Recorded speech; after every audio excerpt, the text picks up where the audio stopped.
Now, Daniel Boone had come into this area of Kentucky, Bourbon County, we refer to it as today, near Paris, Kentucky.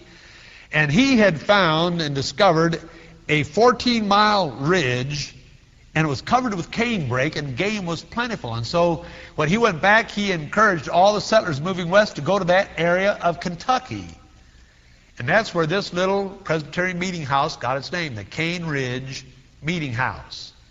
Its preacher was a young fellow, just 22 years of age. He had just gotten married. His name was Barton W. Stone. At this same time, the early American revivals were sweeping our frontiers, and each one was getting larger, 1,000, 2,000, 5,000. And it was announced they were going to hold one of these revivals at Cane Ridge, Kentucky. Well, as the news spread, people started coming back from as far west as the Mississippi River, up from Tennessee, from the Carolinas, Virginia, Pennsylvania, Ohio, until historians estimate that the roads for miles in every direction were literally clogged with people coming on foot, on horseback, horse and buggy, horse and wagon, and they estimate that somewhere between 20 and 30,000 people, the largest of the early American revivals, had encamped here on the meeting grounds of the old Cane Ridge Meeting House. They said at night the canebrake looked like a forest fire. There were so many campfires that were burning. Well, have any of you here been to Cane Ridge, Kentucky? Oh, great, several of you. Well, that little log cabin meeting house is still standing. It's now encased by a stone building to protect it from the elements. And it's obvious that you're not going to get 20 to 30,000 people inside that little log cabin meeting house, which maybe maximum you might squeeze in 200 if you included the balcony where the slaves sat. So what happened? Preachers began getting up on improvised pulpits. Baptist preachers, Methodist preachers, Presbyterian preachers, independent preachers. They would get up in tree stumps or wagon beds, and the crowds by the thousands would gather around each one of these men. Forgetting their denominational distinctions, their creeds, they began to preach great central Bible doctrine, but the main thrust of that revival was repentance, a call to repentance, what we would refer to as old-fashioned hellfire, brimstone preaching. And it had a tremendous impact on the crowds that were assembled. Some people, feeling great release, all of a sudden began to laugh almost hysterically, or began to skip and dance.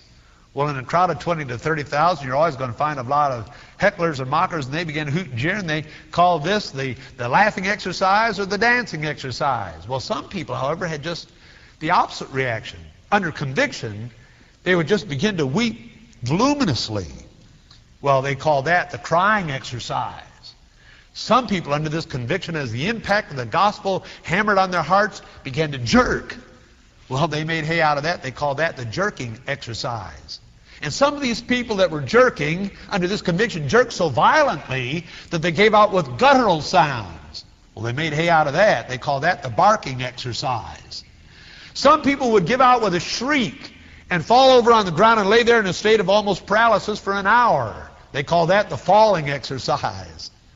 Well, Barton Stone looked askance at all of this, did not approve, and this was not typical of the revivals later on in the Restoration movement.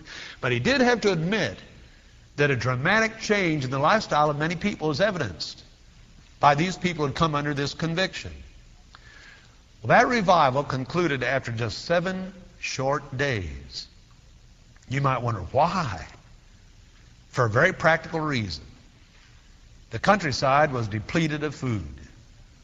There's no way this rural agricultural society could sustain a throng of 20 to 30,000 people. So they had to go home or starve.